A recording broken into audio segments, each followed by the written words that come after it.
Hello friends, नमस्कार। आज के हम 13वें टेस्ट में बात करेंगे। भारतीय इतिहास का टेस्ट में 13वां टेस्ट है। टेस्ट शुरू करने से पहले आप लोगों को बता दूं कि एपीएस ऑनलाइन टेस्ट चैनल में करंट अफेयर से चल रहे हैं, तो फ्रेंड्स उसे देखना बिल्कुल ना भूलें।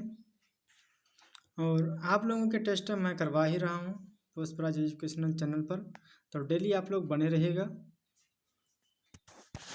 चलिए हम स्टार्ट करते हैं।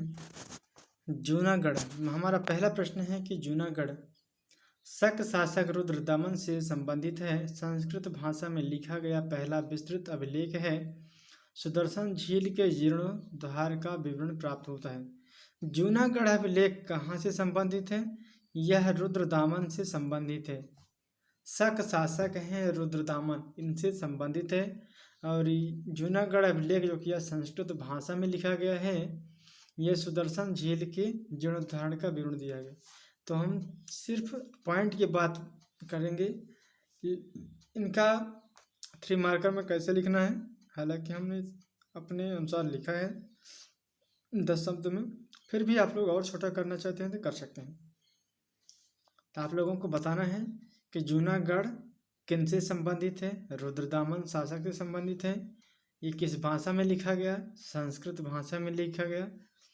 इनका ये अभिलेख किसके विषय में लिखा गया? तो आप लोग बताएंगे कि जीर्णोद्धार सुदर्शन झील के विषय में लिखा गया है।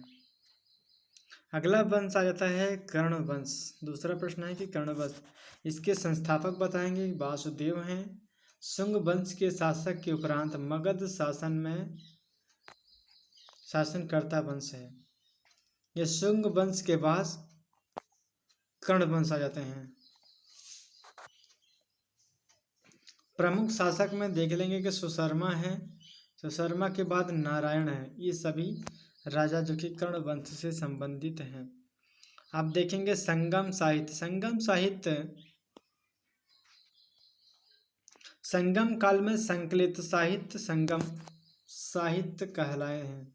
इनकी भाषा तमिल में थी। कुराल लेखक तिरुवल्लुर प्रमुख उदाहरण है इनके। 3 मार्कर के बाद चौथे है 5 मार्कर के प्रश्न को। तो 5 मार्कर के प्रश्नों को आप लोगों ने पिछले वीडियो में अच्छे से समझा होगा कि आप लोग 3 मार्कर और 5 मार्कर 11 मार्कर को कैसे लिखेंगे। तो चलिए फिर हम समझते हैं। पहले हमें इनका भूमिका देना है, निष्कर्ष देना है। कनिष्क की संस्कृत उपलब्धियों पर प्रकाश डालिए। आंसर है कि भारतीय इतिहास में कनिष्क कुषाण वंश का राजा था। इन्होंने अपनी विजयों से प्रसिद्ध नहीं हुई, अपितु अपनी सांस्कृतिक उपलब्धियों से विख्यात है। कुषाण वंश जो कि ये अपनी ताकत यानी विजय से प्रसिद्ध नहीं रही है, यह अपनी सांस्कृतिक उपलब्धियों से विख्यात हुए हैं।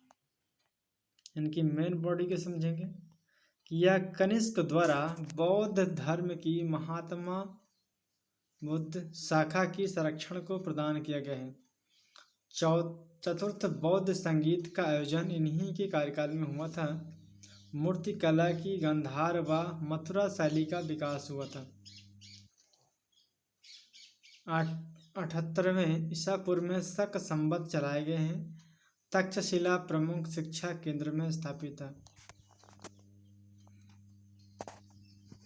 कनिष्क जो हैं यह बौद्ध धर्म की महात्मा बुद्ध की शाखा से संरक्षण प्रदान करते हैं और इन्हीं के कार्यकाल में बौद्ध संगीत होती हैं। चौथी और मूर्तिकला एवं गांधार शैली मथुरा में, जो कि गांधार शैली और मथुरा शैली का विकास होता है इन्हीं के कार्यकाल में। और चौथा कारण है कि 78 ईसा पूर्व में इन्होंने शक संवत भी चलाया था। तक्षशिला का प्रमुख केंद्र है कनिष्क। इसने अनेक विद्वानों जैसे नागार्जुन हो गया, नागार्जुन के बाद वसुमित्र हैं, अश्वघोष हैं आदि को संरक्षण प्रदान किया गया है। अगला है कि अतः यह कला एवं संस्कृति के संरक्षण के रूप में कनिष्क को विशेष रूप से जाना जाता है। कनिष्क जो है यह कला एवं संगीत के क्षेत्र में, संस्कृत के क्षेत्र में बहुत ही ज़्यादा विख्यात रूप से थी। चलिए हम अगला प्रश्न लेते हैं। पांचवा प्रश्न है कि मौर्योत्तर काल में कला एवं संस्कृत के विकास को दर्शाते उस काल में विज्ञान तथा तकनीकी के क्षेत्र में हुए विकास को स्पष्ट करें। मौर्योत्तर काल में भारतीय शासन ने विदेशियों का बड़े पैमाने पर समावेश हुआ है, जिसमें भारतीय कला, संस्कृत तथा विज्ञान विदेशी तत्वों से प्रभावित होकर नए स्वरूप में उभरी है। कला एवं संस्कृति, स्थापत्य कला, मूर्तिकला, चित्रकला, साहित्य कला, ये प्रमुख कला माने जाते हैं मौर्योत्तर काल में। इन सभी का एक एक डिटेल पढ़ेंगे। स्थापत्य कला में हम पढ़ेंगे नए बौद्ध विहारों जैसे व चैत्यों की स्थापना। उदाहरण कहाँ से लें? करले व चैत्य से। स्तूपों का परिवर्धन व अलंकरण किया गया है। उदाहरण जो कि भरहुत है, सतना है।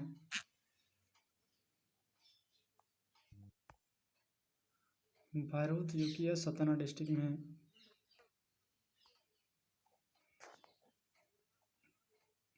सांची स्तूप है। नागार्जुन और कोंडा तथा अमरावती बौद्ध कला के बड़े केंद्रों के रूप में उभरे हुए हैं।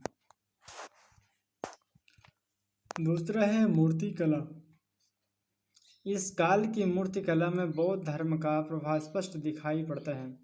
मूर्ति कला की 3 शैलियों का विकास हुआ है: गांधार, मथुरा, अमरावती शैली। मूर्ति कला में विशेष कला का स्पष्ट प्रभाव दिखाई पड़ता है। गांधार कला में यूनान तथा रोमन शैली का प्रभाव था। गांधार व मथुरा शैली को कुषाण शासकों का तथा अमरावती शैली का सातवाहन शासकों का संरक्षण प्राप्त था। उदाहरण है लव संग्रहालय। लव संग्रहालय की बड़ी बोधिसत्व मूर्ति अमरावती थी। चित्रकला।